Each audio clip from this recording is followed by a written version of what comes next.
Bom, vamos dar um andamento. Agora é o Fórum de Debates, Educar o Olhar, Transgredir, Possuir, Destruir. Eu vou chamar para compor a mesa Celina Sodré, Paulisélia Duncan. E também Janaína Mello, que vai estar na mesa debatendo comigo.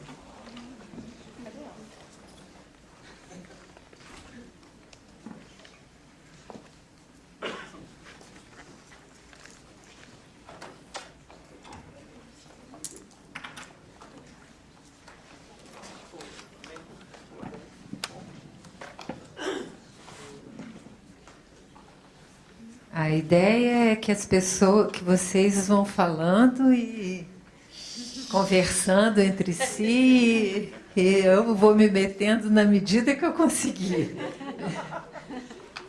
Pode ser ordem alfabética? Espertíssimo, né? Não faça isso comigo, eu vou abrir a mesa. É o único menino, né? É mesmo? Sim, é. Poxa. Eu esperava ouvir um pouco para pensar um pouco. Eu não sou nada acadêmico, então não trouxe nenhum texto. Realmente vou começar com um chavão meu, assim, algo que me guia.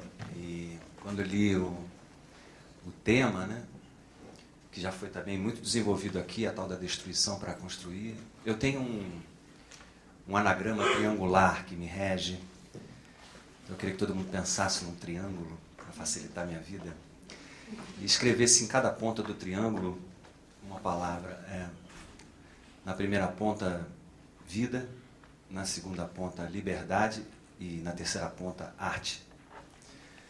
E que a gente fixasse assim um centro desse triângulo, como se fosse um prego batido numa madeira, e esse prego vai se chamar tempo. Então, como qualquer um aqui, tem uma pergunta que não tem uma resposta imediata, que é justamente o que é a vida, o que é a arte e o que é a liberdade. Uma vez lendo um livro de um compositor italiano, que eu não me lembro agora o nome, perguntaram para ele o que é música. E ele imediatamente respondeu, bom, essa pergunta aí é muito difícil, porque é a mesma coisa que perguntar o que é a vida. Então, dentro dessa questão, quando eu penso que vida, arte e liberdade são como irmãs siamesas, elas significam a mesma coisa, me facilita muito, porque quando eu estou diante de uma questão sobre a vida e eu quero me perguntar, mas afinal o que é a vida? Eu penso, a vida é arte, a vida é liberdade. E assim por diante, o que é liberdade é vida e arte, o que é arte é vida e liberdade. Essas três palavras em torno de um ponto, né, em que você pode circulá-las em torno do tempo, isso me guia bastante. Mesmo que não me responda essas perguntas fundamentais, o que é, ela já me lança nesse movimento circular. Quando a gente gira esse triângulo muito rápido em torno do tempo, a gente não consegue ler as palavras, porque elas formam uma linha. Né? Se roda muito rápido, elas acabam formando uma linha e, sim, se confundindo, se tornando uma coisa só. Aí eu falei do tempo e imediatamente também me veio assim uma outra questão.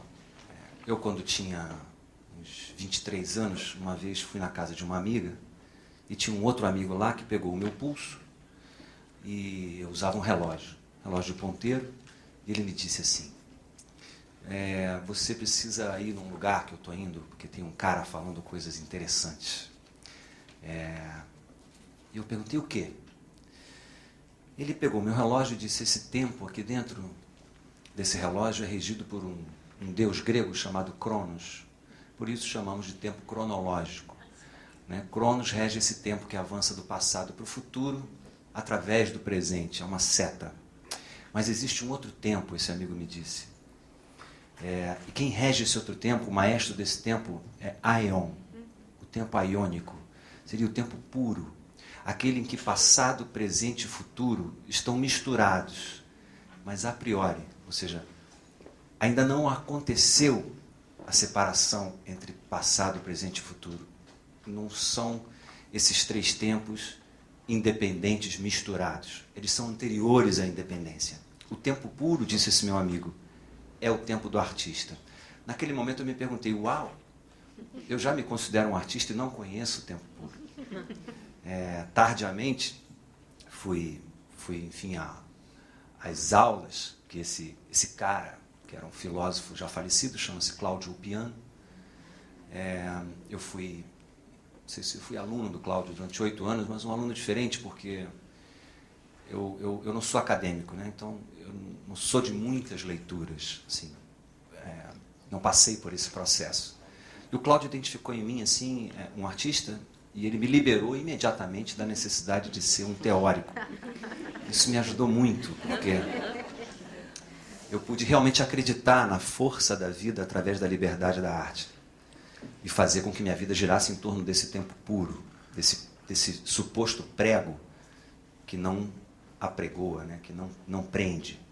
Esse prego que é centro do círculo que gira, da liberdade, da arte e da vida.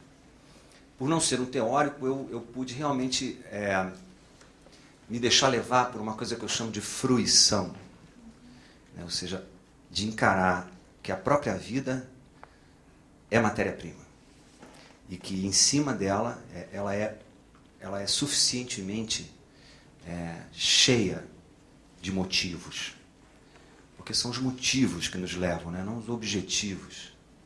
O objetivo acaba trazendo, quando não alcançado, a frustração. O motivo é diferente. O motivo não almeja exatamente um objetivo.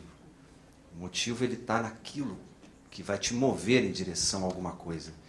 Aquilo que te move em direção a alguma coisa pode não chegar a essa coisa justamente por passar por outros caminhos que você não estava prevendo. Quando você tem um objetivo, você tem aquele caminho único quase para chegar, porque se não chegar naquele pódio, se não segurar aquela medalha, você não alcançou. O motivo não se alcança, ele já é alcançado. Ele já é interiorizado quando você o tem. Então, acho que eu queria frisar bastante a minha relação, porque é a minha questão, né, disso, do que fazer com a sua única vida. O que fazer com essa matéria-prima criativa em que cada instante não se repete e que ele é efêmero e único e ele é o lugar onde as nossas potências podem ser expressadas. Ou seja, encarar realmente a vida como um processo de composição. Aí vou pedir licença assim, para entrar numa palavra que eu sei que é própria, né, da psicanálise, que é inconsciente. Uma vez eu li um texto do Foucault, que ele fala uma coisa muito interessante para a minha trajetória. Ele dizia algo parecido, com que, como somos criança, não temos a consciência formada, né? A gente ainda não tem como organizar as coisas. Então, é como se o inconsciente, né, ele tivesse ali vivo a 100%. E que na adolescência a gente consegue começar a pensar sobre si mesmo e aí estabelecer alguma coisa que chama consciência. Na adolescência a gente começa a querer definir alguma coisa, né, o seu gosto, sua personalidade, o que você gosta, o que você faz, as suas opiniões. E aí começa a se formar uma consciência assim, mais nítida. Mas que depois, na vida adulta, onde a consciência já está formada, que é necessário investigar a inconsciência, sobretudo porque nós somos capazes de produzir inconsciência. Com a consciência de que o que fazemos e o que vivemos, e o que nos relacionamos, vai nos compor. E que a inconsciência, ela tem uma vida muito mais ativa do que nós pensamos. Vivendo nesse mundo adulto, onde as coisas parecem já estar muito definidas, fixas, prontas. E que nós devemos lidar com elas como se fôssemos uma espécie de escravo delas. E a ideia de produzir o próprio inconsciente vai trazer essa ideia de destruição para a construção para o dia a dia. Ou seja, você vai estar o tempo inteiro concentrado, né, fixado na ideia de... com a ideia de que você é capaz de produzir o seu inconsciente e que ele vai também reger a sua vida. E talvez, mais até do que a consciência seria um recorte muito pequeno da inconsciência. Que na inconsciência nós traríamos essas sensações da infância, as sensações, as construções da infância, e algumas delas, transformariam-se em crenças limitantes, né? Aquilo que a gente absorve da nossa casa, dos pais, da escola que estuda, da rua que frequenta, do clube, e que, por esse convívio, nós crescemos com algumas crenças que não são exatamente o retrato da realidade, são o retrato da nossa realidade. E que seria muito importante, juntando essa ideia do Foucault de produzir inconsciência, destruir essas crenças limitantes. A religião, às vezes, pode ser considerada uma crença limitante, porque, enfim, tem as regras. E a produção do seu inconsciente, através da consciência do inconsciente, da consciência de que cada coisa que você vive, cada encontro que você tem, e a maneira como você se relaciona com esse encontro, ela vai criar em você a consciência desse encontro, mas ela vai te dar um infinito de inconsciente, de cada encontro. Então, avançar na vida adulta como uma produção de si mesmo se tornou para mim o meu eixo, é o meu desequilíbrio, meu desequilíbrio de estimação, disse Zélia aqui, conhecedora de tudo isso. Eu chamo o meu mestre, esse falecido Cláudio, de desorientador. Essa ideia que ele conseguiu me ensinar, eu não estudei filosofia, eu não posso discutir conceitos filosóficos, mas eu sei pensar. Ele me ensinou a filosofar, a abrir a boca para não dançar, abrir a boca para produzir a sua própria oralidade, apaixonado pelo senso poético das palavras, ou seja, pela ética da poesia, pelo modo da poesia se manifestar nas palavras, pela entrega à oralidade. Nós compomos canções, né? Cantar é falar, de alguma maneira. A Zélia vai falar mais sobre isso, sobre entoação. Mas a oralidade me permitiu também avançar sobre essa paixão pela poesia, não só pela poesia escrita, mas pela poesia do dia a dia, pelo olhar poético. Eu há 10 anos comecei a trabalhar com muitas coisas diferentes. Nos primeiros 10 anos, contratado de uma gravadora, era para vender disco e fazer minhas canções, mas há 10 anos me tornei um artista independente e comecei também a fotografar, fui apresentar um programa de televisão, organizar festivais sul-americanos, fui abrir um pouco as práticas e realmente me reconheci quando eu me vi não especializado. E aí sim pude quebrar uma crença limitante da nossa vida, que é a necessidade de escolher uma especialização que a sociedade nos pede. A arte, se ela é realmente sinônimo de vida e de liberdade, ela não pode ser um caminho para a especialização. A especialização é um mergulho profundo dentro de um tema, ou sei lá, um caminho, e ela te impede de saborear o labirinto. A vida é um labirinto, a vida é É formado por infinitos caminhos. Ela não tem como ser definida, mas ela tem como ser expressada. A expressão do artista, e quando eu falo artista, é o artista que tem dentro de cada um de nós. Nós trabalhamos com arte, mas todos nós somos artistas a partir do ponto de que temos um corpo para inventar, uma vida para compor, a si mesmo, a potência de modificar-se, de tomar as decisões, de buscar a composição do seu inconsciente futuro. Nesse sentido, a vida parece para mim exatamente como a arte e como a liberdade. Então é isso, nessa multiplicidade de práticas, eu me sinto muito mais feliz do que nos 10 primeiros anos, justamente porque essa ideia de especialização fugiu da minha cabeça. E eu acho que o mundo hoje não é mais da especialização, é um mundo que só pode ser reconhecido e trabalhado através da multidisciplinaridade das coisas, enxergar por todos os lados. Não acredito na psicanálise pura, não acredito na música pura, não acredito na arquitetura pura. Eu acho que quando a gente fala em psicanálise hoje já tem que se falar nessa multiplicidade, nessa multidisciplinariedade. Não é à toa que fomos convidados aqui.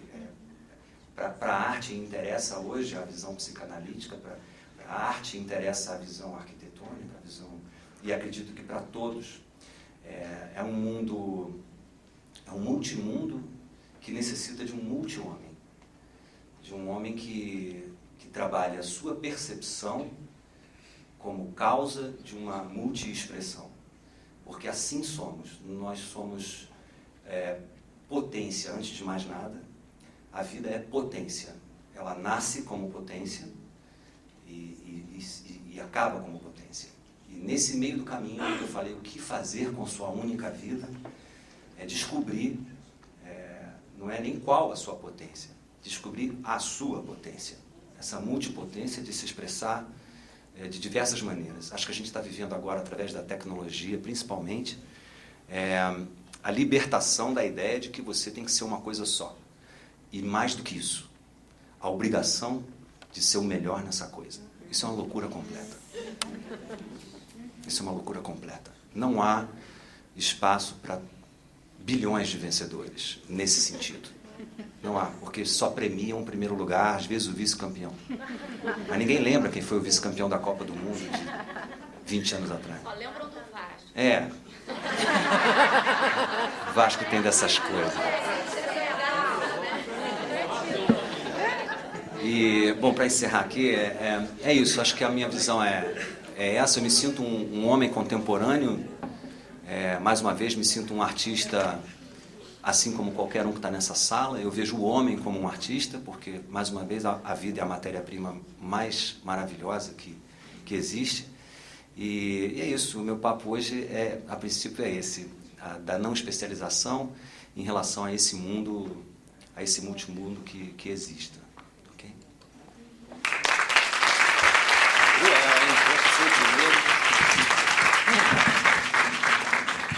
Me arrependi muito de pedir pra você falar antes.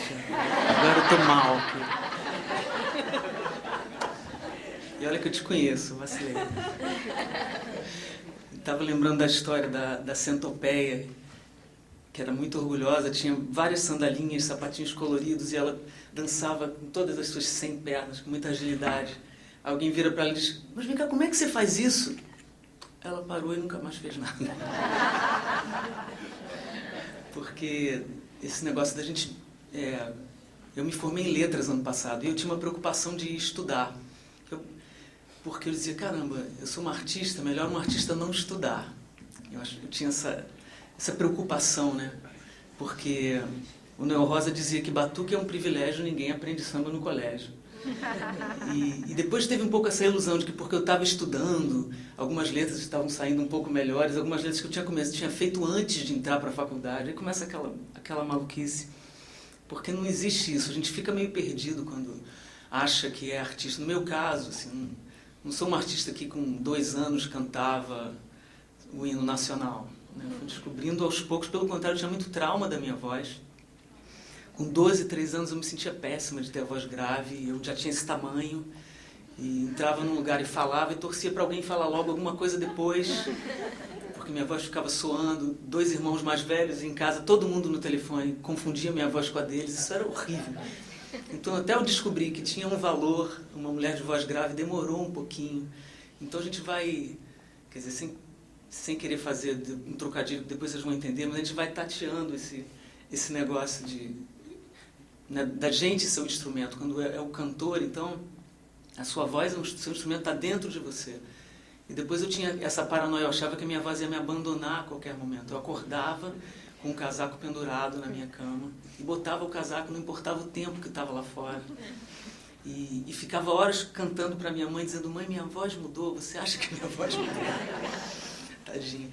Então eu sempre tive esse medo, né? Demorou até eu ver que a voz não é tão frágil assim. E que também ela não pode aguentar tudo. Tem uma fragilidade, mas que também tem a sua força e sabe se defender. E a gente aprende a cuidar dela de algum jeito, né? E aí, sobre a questão de virar, sei lá, no comecinho eu comecei a estar muito garota. Então as pessoas diziam: o que você faz? Eu dizia: eu sou cantora. Não, mas o que você faz? Assim, não, eu sou cantora. Não, eu digo assim, e era um tempo até explicar. É muito difícil um artista que não deu certo ainda, ou que dá certo, tem a ver com o que o Paulinho falou. Isso é relativíssimo. O que é para mim dar certo hoje é completamente do que era para mim há 10 anos.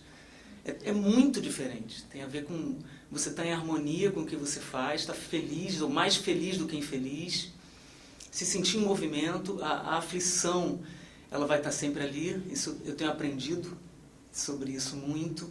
Você é a sua matéria-prima, né? Ano passado eu fui apresentar um prêmio, eu estava muito tensa com aquilo, muito envolvida, estudando. Aí eu liguei para uma amiga, eu falei: estou pensando em tomar alguma coisa, um remedinho para me acalmar. E ela falou: mas Zélia, essa é a matéria-prima do artista. E eu fiquei até com vergonha de ter pensado nisso, eu nunca faço isso. E realmente, agora, você está sempre aprendendo como subir lá, né? Porque a minha paranoia com a minha... Engraçado como essas palavras aqui assumem outra proporção.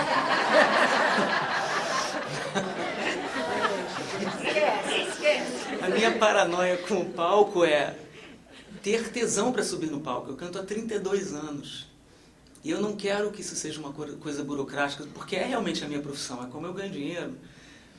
Mas eu estou decidida a não subir lá de qualquer maneira. Então, por isso eu estou sempre procurando várias coisas para fazer, e nisso a gente se afina muito. Toda vez que eu estiver lá em cima vai ser de verdade. E agora eu inventei uma outra coisa.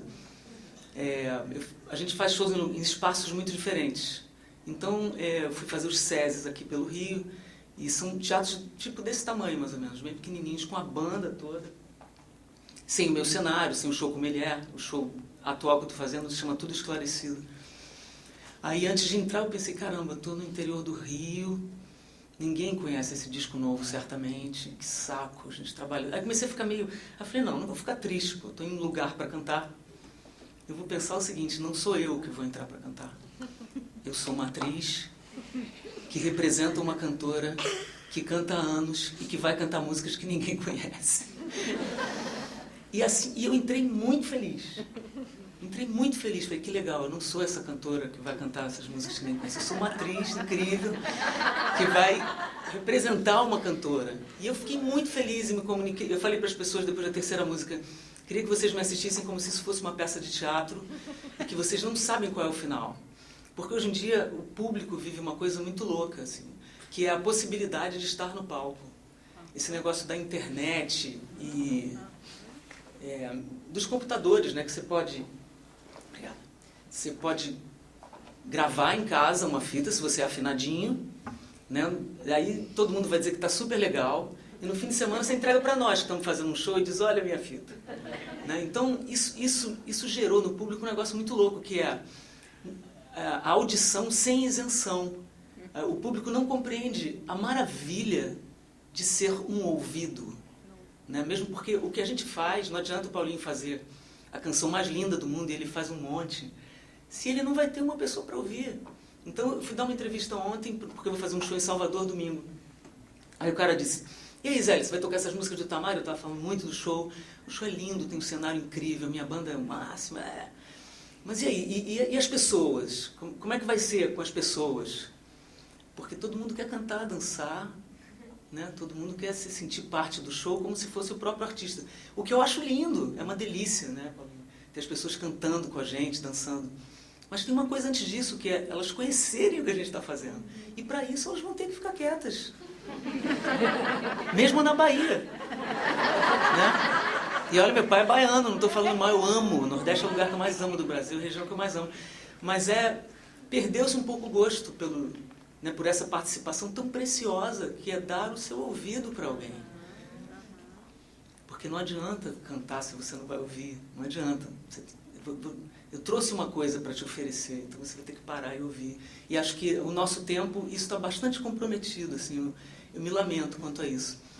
E aí eu comecei, resolvi que depois que eu fiz, para comemorar meus 30 anos de carreira, eu ia fazer 3 coisas. Era um DVD, um espetáculo sobre o Luiz Tati e o disco do Itamar. Eu não sabia como eu ia cumprir essas 3 coisas, mas eu já cumpri, já estou vivendo 2 espetáculos ao mesmo tempo. Um deles é o do Luiz Tati, vou tentar falar rápido, assim, não vai demais. O Luiz Tati é um cara, é um linguista, músico paulista, e ele era do Grupo Rumo, que é um dos grupos mais importantes da vanguarda paulista, que nasceu nos anos 80.